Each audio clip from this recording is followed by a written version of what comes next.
ইনকিলাব জিন্দাবাদ। বাংলাদেশের মানুষের কিছু কমন সমস্যা নিয়ে আজকে কিছু কথা বলবো। দলের নেতা যেটা বলে সেটা নিয়েই সঠিক না বেঠিক তাই নিয়েই আমরা প্রচার শুরু করে দেই। এখন যারা ইনসাফের কথা বলে, ইনকিলাব জিন্দাবাদ বলে, আজাদি আজাদি বলে, এরা নাকি রাজাকার। এই রাজাকার শব্দটা কিন্তু খুবই ভয়ানক।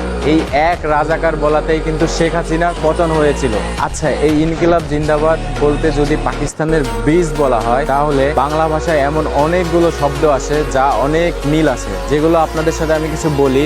দুনিয়া দুনিয়া, ইমাম ইমাম, রোজা রোজা, কিতাব কিতাব, হিসাব হিসাব, বাজার বাজার এবং হুজুর হুজুর, ইনশাআল্লাহ ইনশাআল্লাহ। তাহলে এই ল্যাঙ্গুয়েজগুলো উর্দুর সাথে 100% মিল আছে। তাহলে এই ল্যাঙ্গুয়েজগুলো পরিবর্তন করা উচিত।